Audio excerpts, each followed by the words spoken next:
Welcome to the full hitbox detection video for Playerunknown's Battlegrounds. This video was originally created for E-stars and I asked them if I could upload the video here on YouTube for you guys. On top of that, they listened to your feedback and they have now decided to make all of my E-stars videos free to watch for all of you. They are now available for free on their Facebook page and on their website. The link is in the video description. In the meantime, enjoy the hitbox detection video for Playerunknown's Battlegrounds.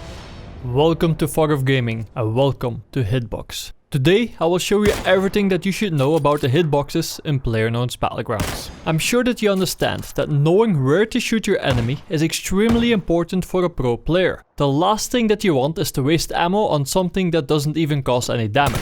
You want to be 100% sure that when you open fire that you're going to cause damage. We have all been in a situation where the enemy was hiding behind an object, but you could still see a small part of his body or equipment. I'm sure that you opened fire, not knowing if this actually made sense or not. Maybe you caused damage, maybe not. You probably asked this question many times, and today I will provide you with the answer. We will start with taking a look at the general hitbox in Battlegrounds. We will then take a look at the helmets, vests, backpacks and weapons. Last but not least, we will check out some of the melee items, including the pan, to see what they can do to save your ass. This is Buddy. Buddy volunteered to be abused today. He is going to be your guinea pig. On the right, we have Pamela, or naked nurse. She will help Buddy to get back on his feet when Buddy can't handle it anymore. I will use the UMP9 for our torture test. As you know, it is zeroed at 100 meters. If we shoot at the wall, then we can see that the bullet won't hit the wall in the exact same spot at the center of our scope. This has to do with the range and the placement of the scope. So focus on the top part of the iron sights. This is the part that we will use to aim and shoot, because this is where the bullet will hit the wall. And this is also where the bullet will hit Buddy. Let's start with his shoulder. As you can see, the first bullet clearly misses his shoulder because this is where we're aiming right now. At some point, we're going to hit Buddy as we get closer and closer to his shoulder. So the hitbox around his body is very accurate. I will continue shooting next to his arm, and sometimes I will shoot one bullet at Buddy so that we are sure that this part of the arm is included in the hitbox.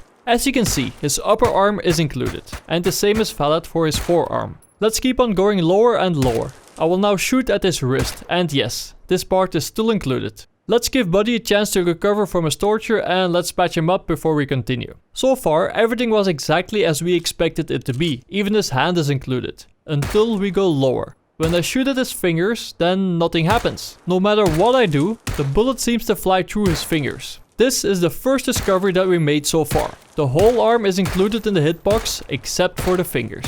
Remember this because later it will help you out when we check out what happens if you shoot at his weapons. You now have a good idea about how this works, so I will go a little bit faster. Everything makes perfect sense until you reach his utility belt. No matter what you do, you will not be able to cause any damage. I emptied an entire magazine on this thing and it does nothing at all. Not even one bullet managed to cause any damage until you start shooting at his leg. So never shoot at his utility belt unless your bullet will also hit his body if you're shooting him sideways, for example. The rest of his leg is exactly as you would expect. They even included a small bump for his knee, and you can even shoot him in his foot, and the toes are included as well. Basically, what you see is what you get. Let's move up on his leg, until we reach the part where Buddy started screaming even before I shot him there. I guess no man wants to get shot in that part of the body. And luckily for Buddy, this is the moment where I ran out of ammo. You could see the relief on his face. But there is no escaping this. It has to be done. The first shot was close, but the next one was extremely painful to say the least, and Buddy fainted because he couldn't handle the pain anymore. You can't really blame him for that, now can you? So here comes our beloved naked nurse Pamela. She will hold her hand where it hurts to stop the bleeding, and hopefully Buddy will be able to continue his torture. Let's call this a brutal way to die. But yes, if you aim at that spot, it will cause damage. The other side of his body is an exact copy of this side, so we can move over to the helmet. As you can see, the helmet is a lot bigger than the actual head, which makes sense, right? But what happens if you shoot at the helmet itself? Do you think that you will be able to get a kill by shooting this part? Let's find out. I could shoot this part of this helmet all day and it would not cause any damage. So no, if you're aiming at the helmet, then you will not get rewarded with a headshot. The only thing that counts, besides the skull itself or the ears, it seems that it does register as a headshot when you shoot your enemy's ear off. Another body part that does not count is his nose, so no matter how many bullets you fire, his nose is not part of his head in Battlegrounds. So far, we learned that shooting the fingers, the nose and the side of his helmet has no effect, so we will exclude those. What about body armor? Where do we have to shoot in order to avoid it so that we can cause more damage? If you shoot at the arm, then you will hit the arm. This part is straightforward. Surprisingly, when you aim at the shoulder, it shows that the side closest to the vest is partially protected, because as you can see, the vest took some damage, but the damage shows up slightly later. Visually, it is very clear that this part of the body is not covered by the vest, but in reality, the part of the shoulder closest to the vest will benefit from protection of any form of body armor. The outside of the shoulder still counts as the arm. This is important if you're facing a guy with the best vest in Battlegrounds, because you can kill this guy faster if you aim at the arm instead of the vest. That information can be found on my YouTube channel, so feel free to check it out. There is a part underneath the neck that does not seem to be covered by the vest. This part is also protected by the vest. If we then aim at the neck, then we can avoid the vest entirely. Just to be clear, the neck does not count as a headshot. For that, you will have to aim at the chin or higher. The lower side of the vest is pretty straightforward as well. If you shoot at the clothes, then you will hit the clothes. If you shoot at the vest, then you will hit the vest. The great thing is that the backpack is not included in the hitbox. So feel free to carry the biggest backpack, because it will not make it easier for your enemies to kill you. The opposite is also true. Never shoot at the backpack of an enemy who is hiding behind an object, because you will only give away your position.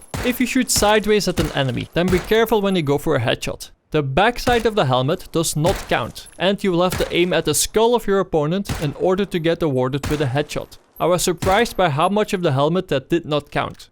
What if your opponent is holding a weapon? Does it make sense to shoot the weapon or not? The answer to that is very easy. No, it does not. The bullet will just fly through as if the weapon wasn't even there. The hand still counts, but that's it. As you know, the pen can save your life. It will cover a large part of your back, and the pen handle is much larger than it looks. The best way to describe the hitbox is a big rectangle next to a circle. I also tried shooting at the sickle and the machete, but no luck. It has the same effect as shooting at the weapon, and the bullets will fly straight through as if the object wasn't even there. To summarize, don't shoot at the fingers, nose, backpack, weapon or pan. The vest also covers a part of the shoulders and the part underneath the neck, and if you want to go for a headshot, then aim for the skull, not the helmet. And by the way guys, the YouTube likes, shares and comments are very helpful to me. If you think that this video is worthy, would you mind taking a moment to like, share and post a comment on this video? If you haven't done so already, then make sure to subscribe. This was Fog of Gaming, thanks for watching, and I will see you in Battlegrounds.